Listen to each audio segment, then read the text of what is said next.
Hi, I'm Derrick Jensen. This is Resistance Radio on the Progressive Radio Network. My guest today is Hilla Kerner. She joined Vancouver Rape Relief 13 years ago. Vancouver Rape Relief and Women's Shelter is the longest-standing rape crisis center in Canada.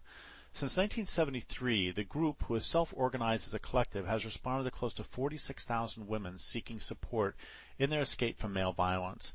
Since they opened their transition house in 1981, they've housed over 3,000 women and over 2,600 children. So first, thank you for doing that incredibly important work in the world. And second, thank you for being on the program. Of course.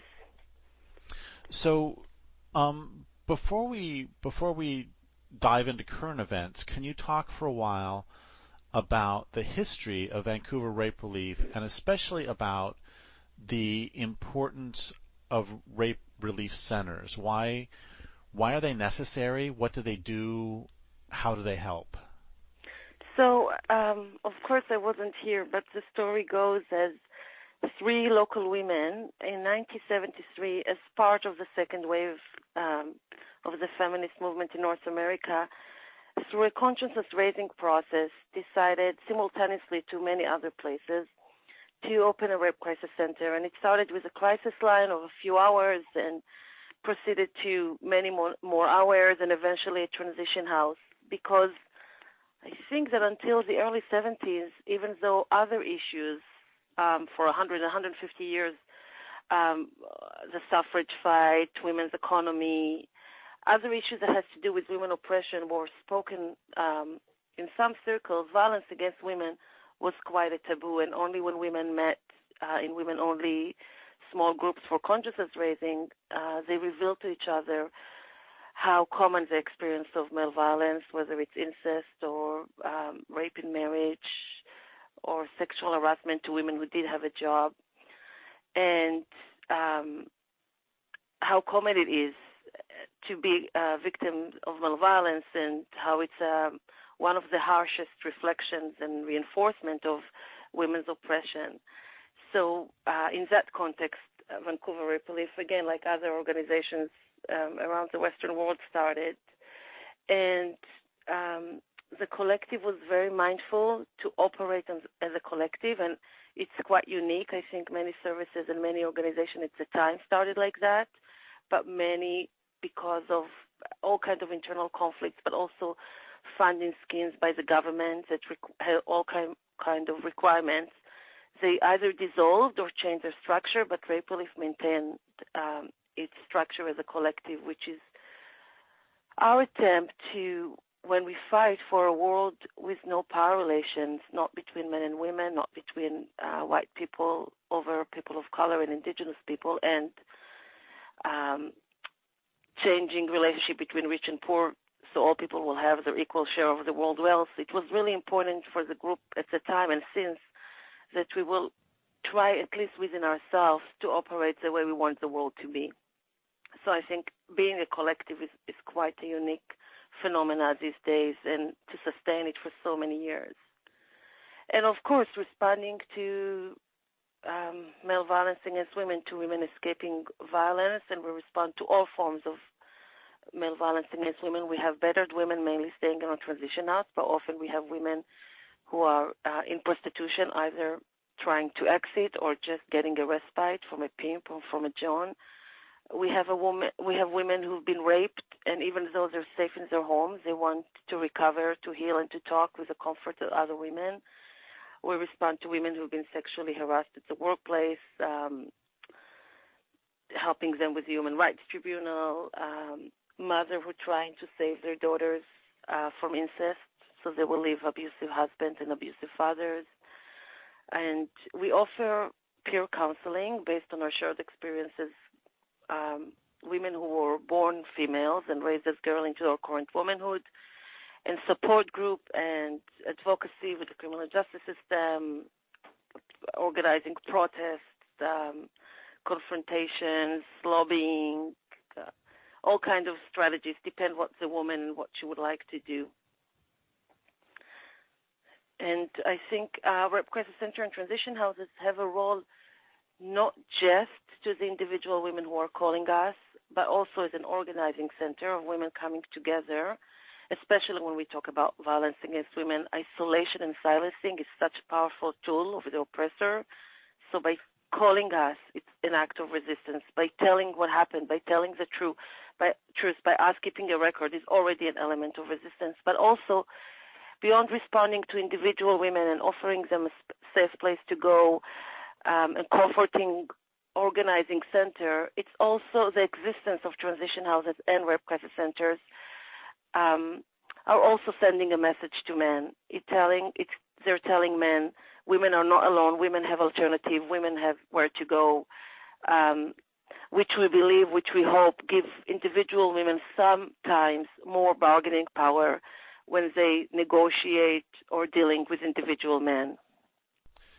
You know, as you're talking here, I keep thinking about my own mother, and you know, my father was extremely violent, and my brother has epilepsy from blows to the head. He broke my sister's arm. He raped my mother, my sister, and me. And one of the reasons that my mother stayed with my father until about until the late 60s, early 70s, is because back in the 50s and 60s, there weren't, these centers for the most part didn't exist. And right. Had a center like this existed anywhere near her, her life would have been completely different. Yes, absolutely. And we have stickers across the city in ugly neon yellow saying, so they will be visible on street posts, saying, women, do you want to change women's lives, starting with yours, come volunteer with us, and with our contact. And someone recently in a pen, in a handwriting, wrote on the sticker, this women's group saved my life. And it's, in this particular case, it's probably a woman we supported, but it's a key message for many women. Transition houses and rape crisis centers are still probably the only mean to save women's life, because even though the women's movement has now 50 years of trying to press state agents to protect women and to hold men accountable, it's very, very weak, and it's usually a failure. So at the moment, the direct action, the feminist second wave tool to save women's life, is still the most effective one. My mother recently died, and I've been thinking so much about how strong she was and how through the 50s and 60s, as she was being battered, she was in it by herself, because much of her family didn't believe her, and she didn't have police support, she didn't have community support, she didn't have church support.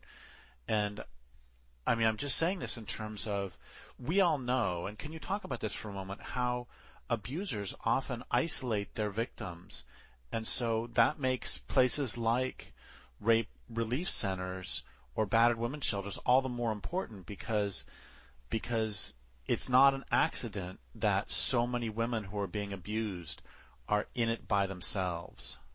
Right. Silencing and isolation are really, really powerful tool of the oppressor. Absolutely. And I see any woman who pick up the phone and call us already a woman in resistance. That's how we see them, because it's breaking the silence and it's breaking the isolation and it's grouping with other women. And there is power in our numbers, and once women are not alone, they have so much more to work with. And that's definitely a key element and key power of a rape crisis center and transition houses. Women have a chance to tell the truth. And we keep record of every story a woman told us, of who attacked her, how did he have access to her, what did he do to her, how did she survive, escaped, or resisted. So somewhere in the world, there is a record of what this man did to this woman. And of course, if she want to go public with her story, either by using the criminal justice system or by other means, we will be behind her, because naming and shaming attacker is a very effective tool as well. So before we get more about specifically Vancouver Rape Relief, can you talk a little bit more, just a tiny bit more, about, I mean, are there probably hotlines or relief centers that women can call all over the country? I mean, if they live in Edmonton or Toronto or in the United States in Louisville, Kentucky, is there probably a local place that will be able to help a woman? Probably, yes. I think there is one of the achievements of the women's movement is the accumulation of all the stories that women told to so many centers around North America, made it such an undeniable phenomena that now many communities, most communities will have a service. But the backlash to this accumulation of truth is the eraser of who is attacking who. So a lot of rape crisis centers are not now responding to women fleeing male violence or experiencing rape or sexual assault. Now they will respond to people who experience sexual assault. So there is a complete erasure of who is the victim and who is the attacker, which reduce sexual assault to an individual phenomena that, even though has huge magnitude, has been treated in depoliticized manner and with no length of women's oppression.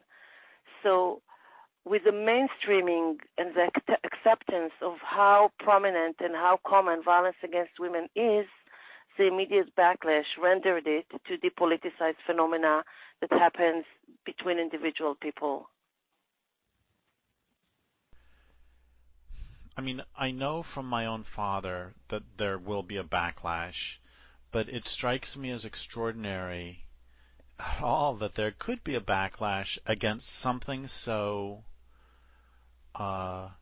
wholesome as a battered women's shelter or a rape relief center. Both of those. It's true.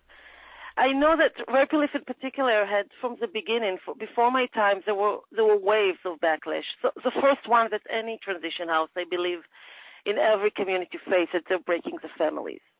That they undermine families and marriage, and I think in every community that there is a revelation of violence against women and there is attempt of women to group together and resist and offer support to other women.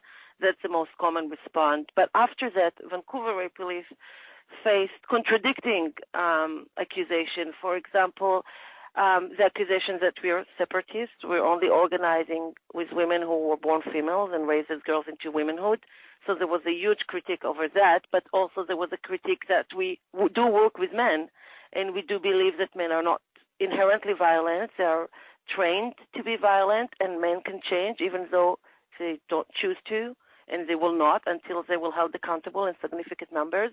But we work with men. We have a group of allies who agreed to, because men have more money and they have access to other men with more money, agreed to fundraise for us. It was first to buy our house, which we now completely own, and to give us the money without telling us how to spend it, which is unheard of in economic relationship between men and women.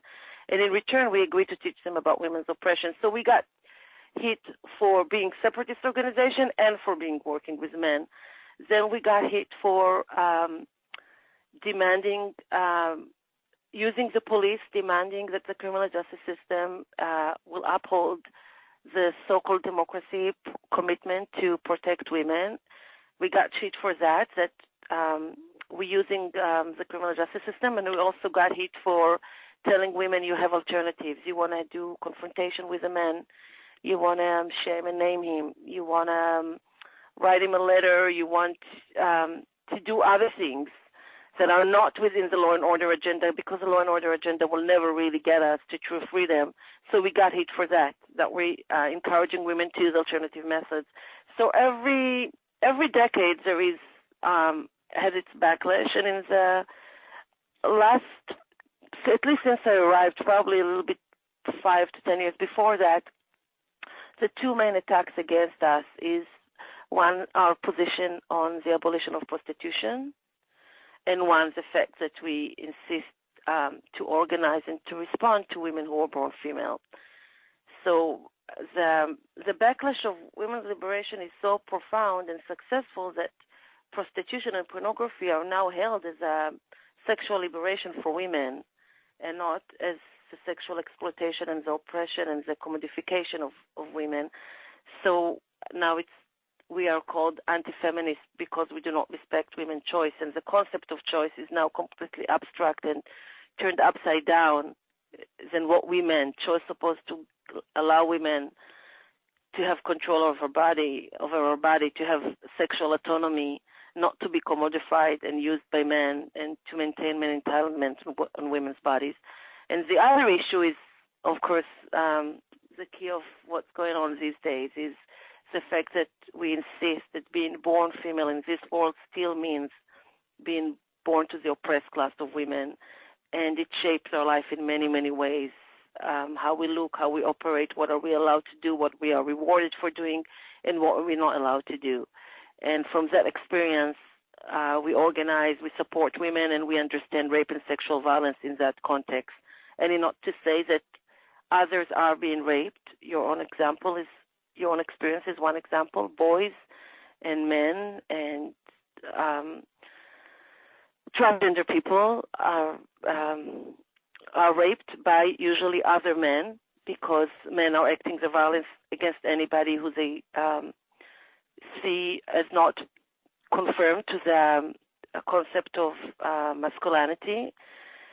And our fight, all in all, to women's liberation will protect all these people, but there is a particular unique experience to being born to the oppressed class of women. And there is a growing liberal refusal to accept that. So there was we don't have to spend a lot of time on this, but there was a lawsuit a while back that the Vancouver Rape Relief won that had to do with a male who identified as transgender, who insisted that he wanted to do what?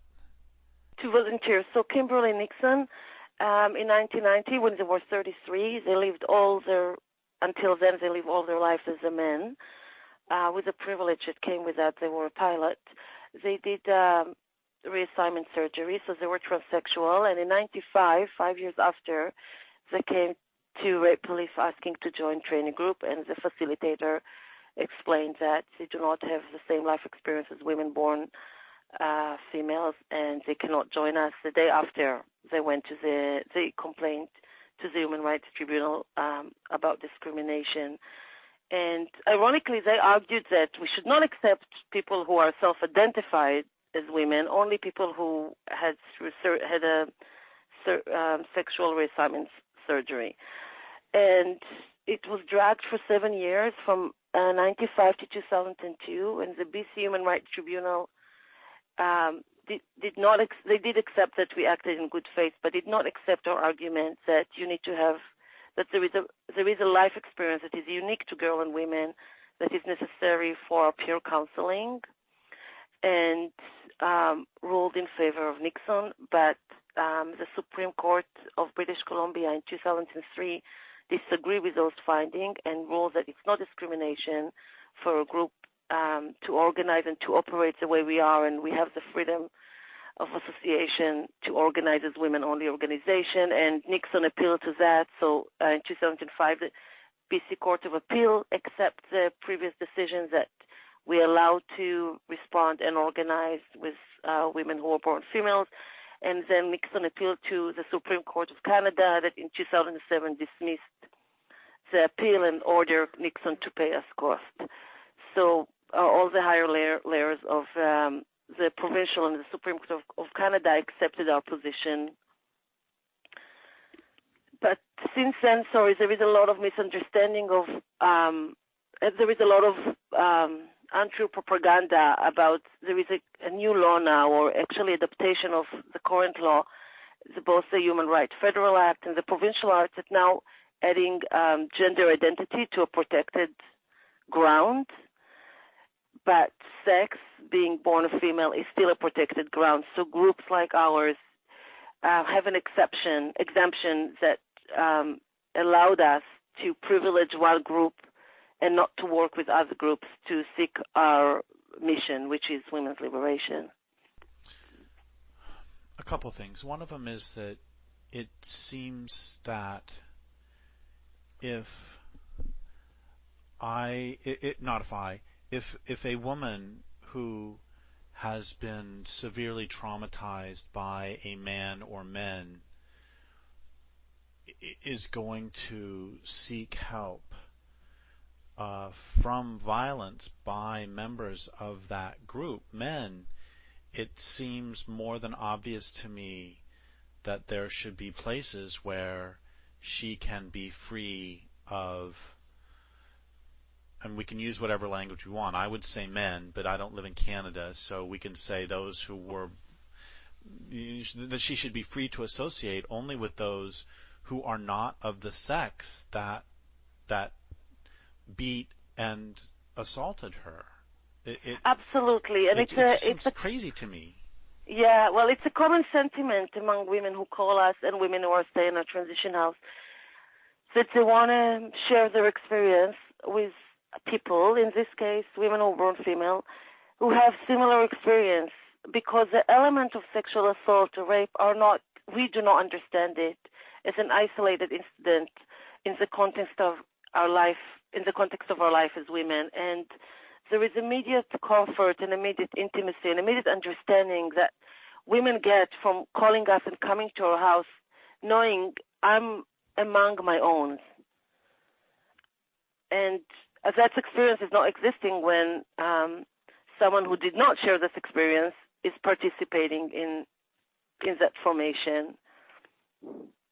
Absolutely. I know women who have been traumatized by men who, when they go to a therapist, they have to choose a female therapist because a man is too frightening given what they don't want to open up to a man because of what they went through with men. And I mean, I've seen this in my own family. I've seen this in close friends.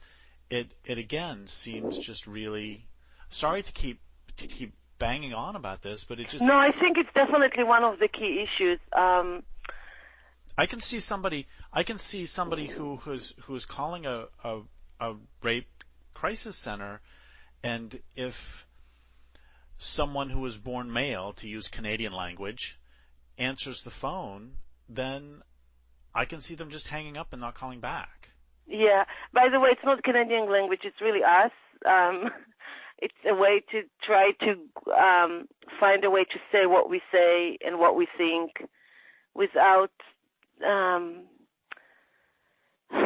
creating too much drama. Not that it helps, right? I constantly mispronounce people, and there is the language policing is out of control here. But just the simplest way to deal with it is saying male and female, even though there is a denial of.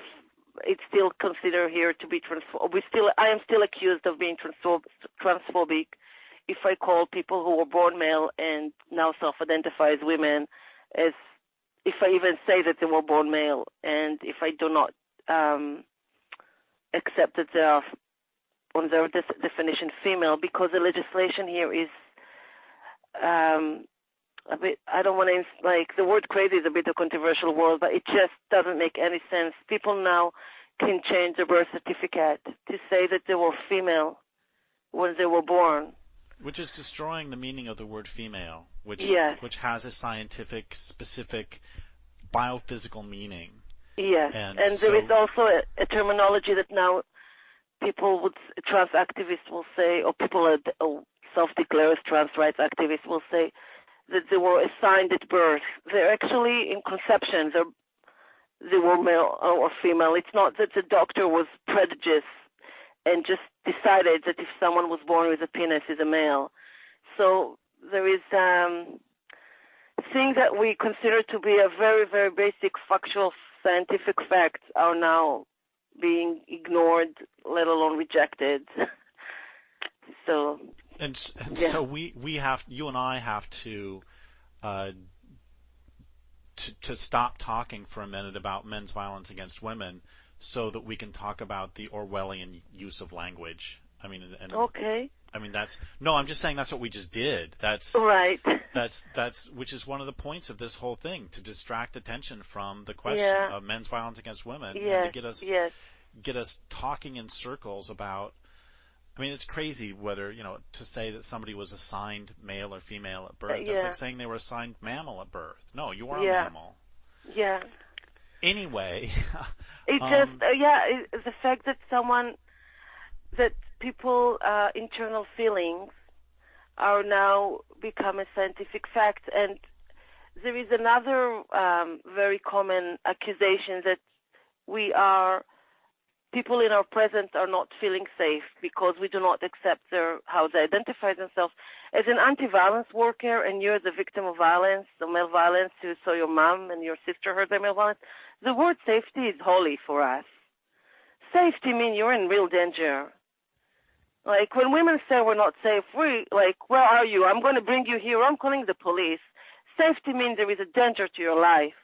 And here the word safety has completely been bastardized, and it's used in a contradicting meaning about people's discomfort. So, the language games are really out of control here.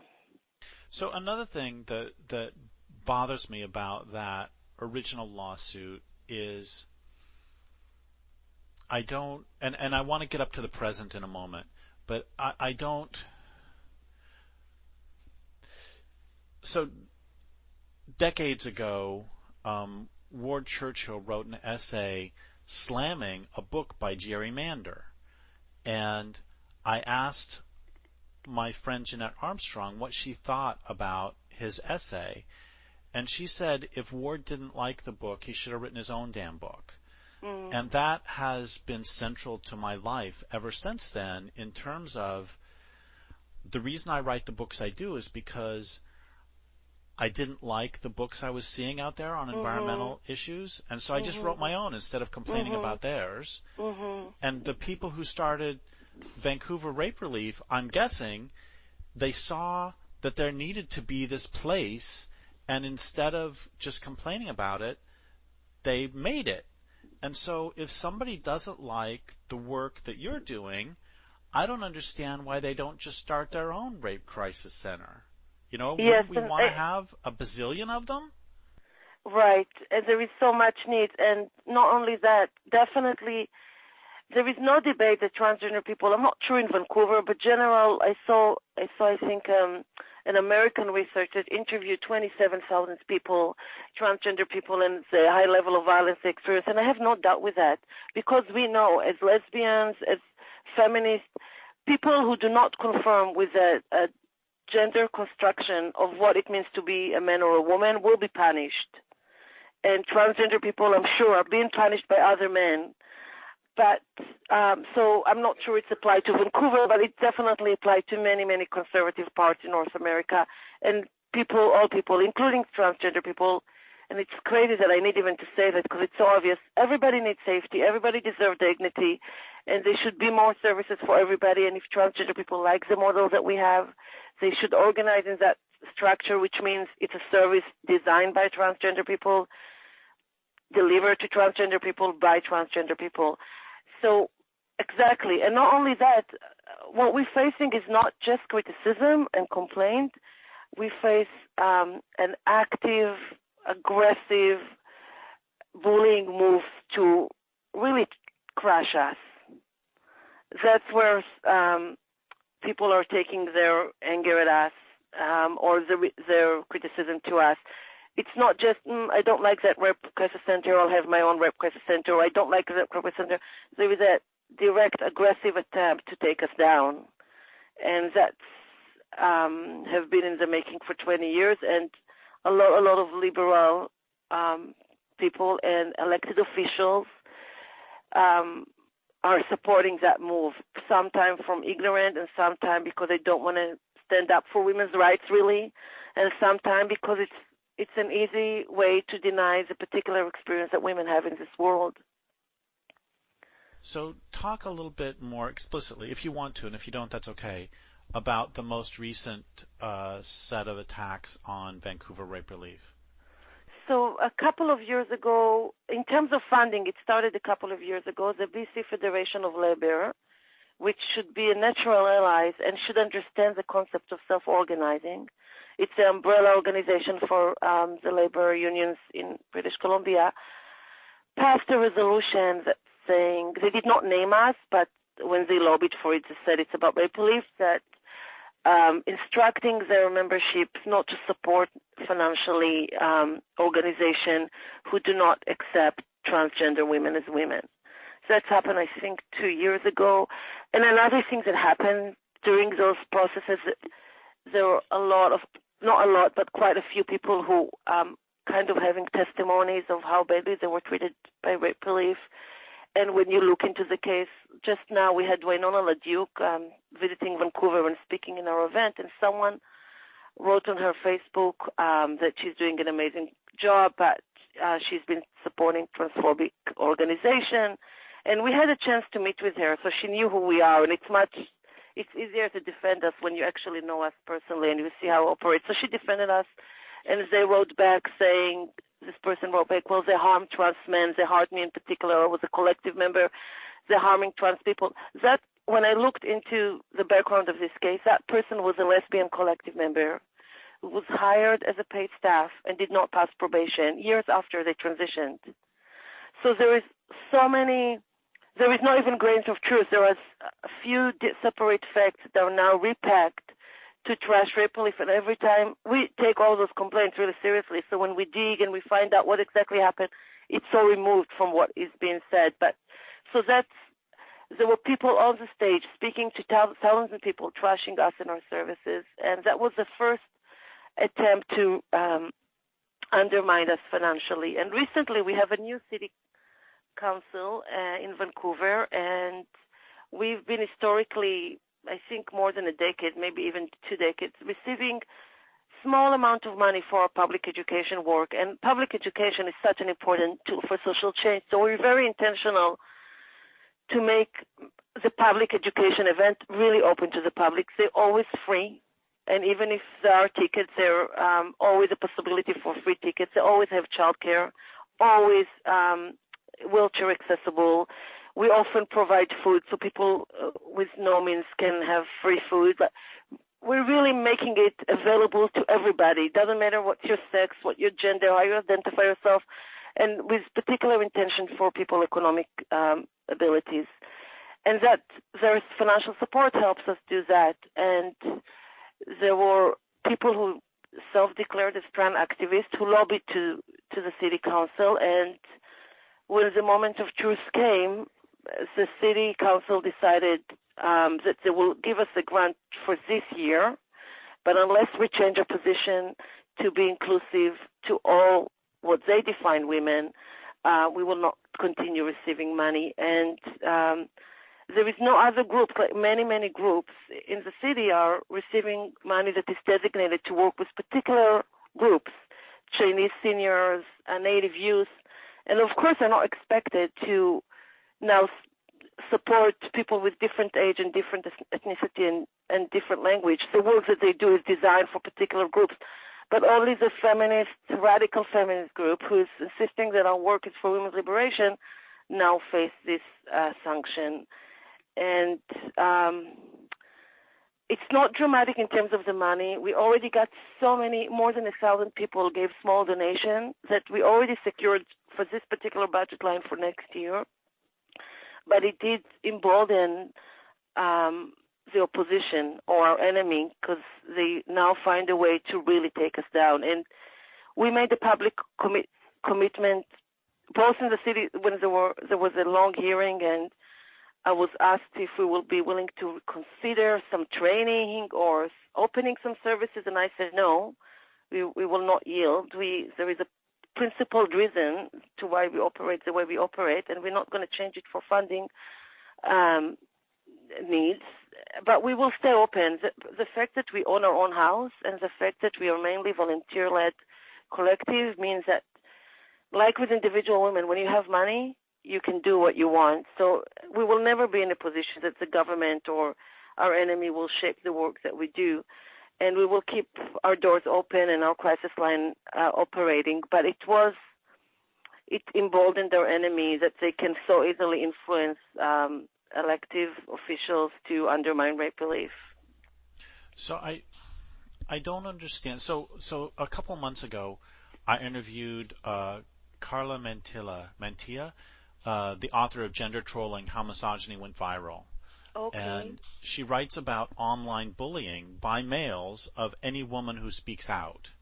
Mm-hmm. And we saw this recently with how the woman who ran the team that had the first picture of the black hole, how just for being a woman, she was horribly abused all over the internet. Mm-hmm. And it is commonly accepted, it's commonly understood that men abuse women in real life, and the gold standard studies are that 25% of all women are raped in their lifetime, another 19% fend off rape attempt, which means that it's a lot of men doing it.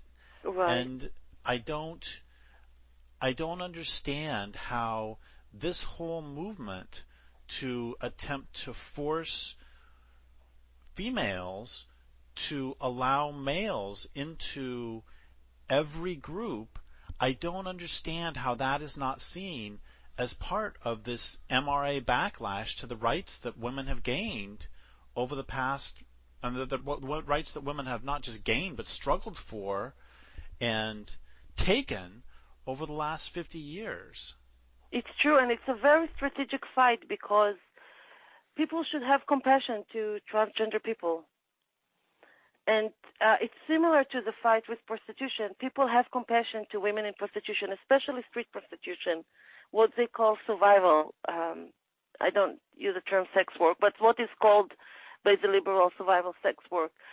But then, so there is harnessing of that compassion to call for a campaign that completely undermines women's rights. The answer to prostitution and to street prostitution is real choices for women, and sanctioning the men who's preying on them, buying them, pimping them. The answer to transgender people is, have services, have protection, have safety and dignity. Do not undermine women's liberation. But I think it's a very sophisticated, progressive backlashing against women. It's in the name of compassion. That's why it's so sophisticated. It's in the name of compassion. It's the name of caring. It's the name of standing by the underdog to taking down women's rights and and bold women. And you have no idea how many emails or face-to-face conversation we had with strong, impressive, powerful women in the academy and in other places that they say, we're terrified to speak about that. There is an immediate sanctioning. When you take the sensible, reasonable, feminist stance on supporting women's rights to self-organize, there is such a terror and fascism element around anybody who will not go along with the party line. That there is one city council member who tweeted, "Transgender women are women, sex work is work," and anybody that's the party line, and anybody who dare disagree, question that, is being immediately bullied and named transphobic, hate speech, inciting violence. There is no legitimacy to free speech or to free thought in the name of progressive values. That was so crazy about it. It comes from the left. And I think, it all fits within the context of abusive tactics anyway, because this is something that, one of the reasons my mother stayed, as I said before, was because there weren't battered women's shelters. But another reason she stayed was because of her love for her children, because she didn't see the alternatives, and my father used the children as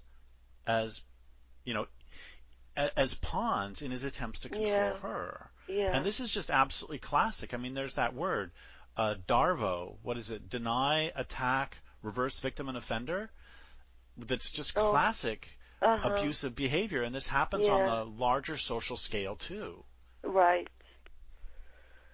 We have only a few minutes left. We have 5 or 6 minutes left, and I just, ever since we set this interview up, there's just one line that has kept coming to me, which is, what sort of monster would it take to defund and to work to campaign to defund a rape relief center? I mean, that's like defunding an organization. I'm not comparing women to puppies, but it's like defunding an organization that takes care of puppies who've been tortured. It's like right.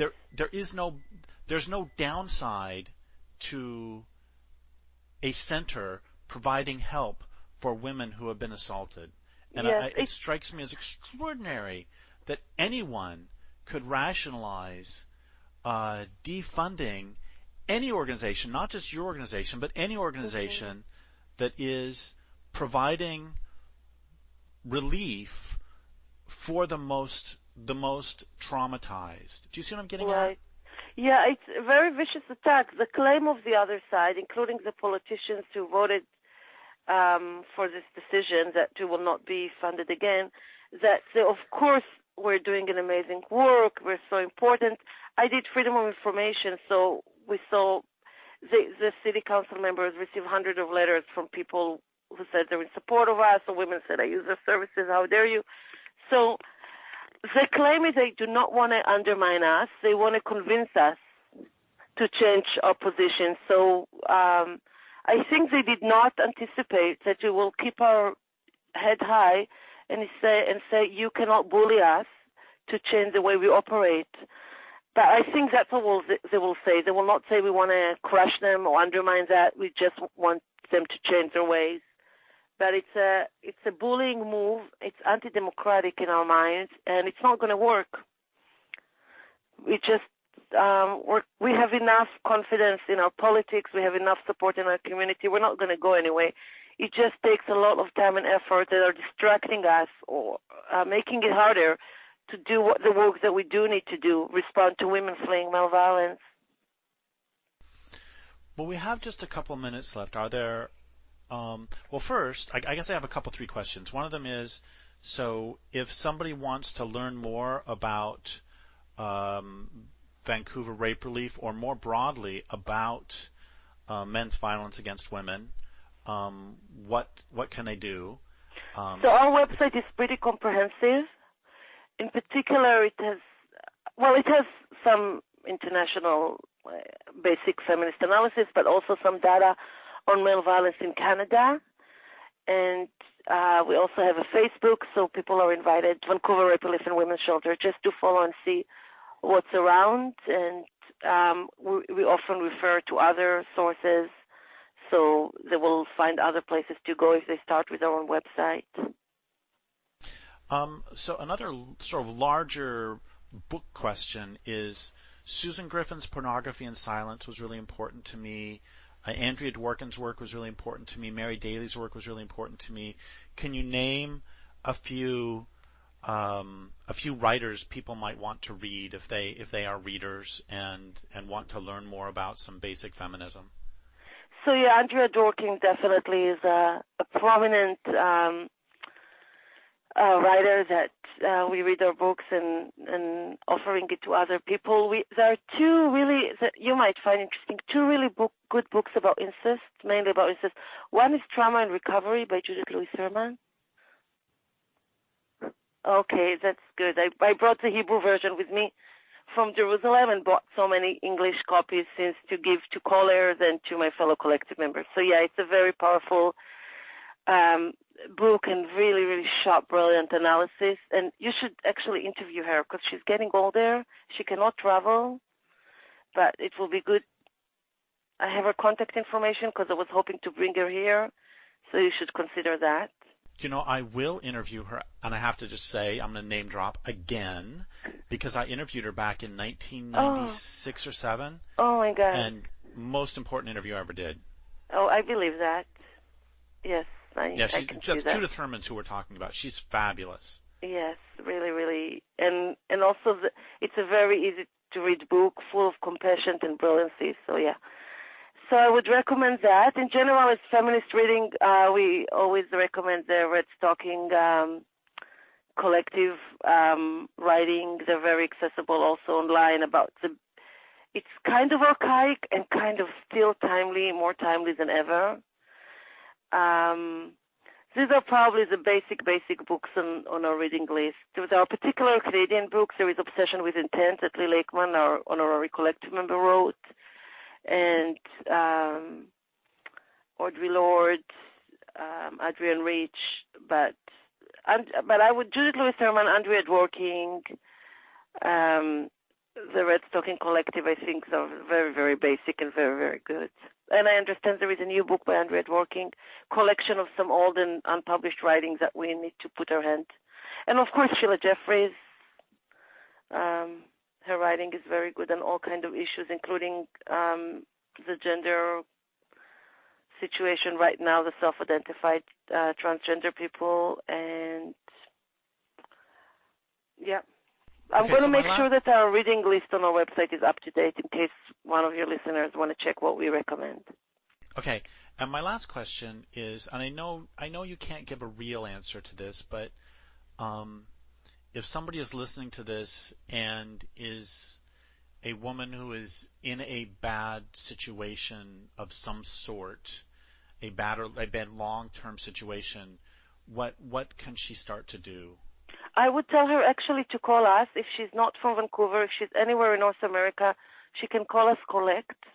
Our number is 604-872-8212, and we can advise her from there. But the first basic rules, and sometimes it's very, very hard with children, is to get out. Take your children with you, take some basic papers with you, go to a safe place and call any service, any transition house, any shelter from there. But she can call us. We have relationship and alliances and resources all over North America, and we can direct her to a place that we know will be. Sometimes it's just hard to make 15 phone calls. You have one phone call to make, and then in another day you can make another phone call. So she can make the first phone call to us, and we will do our research. And so next time she calls, we can offer a few real options to her. Well, thank you so much for all of your incredible work, and thank you for being on the program. I would like to thank our listeners for listening.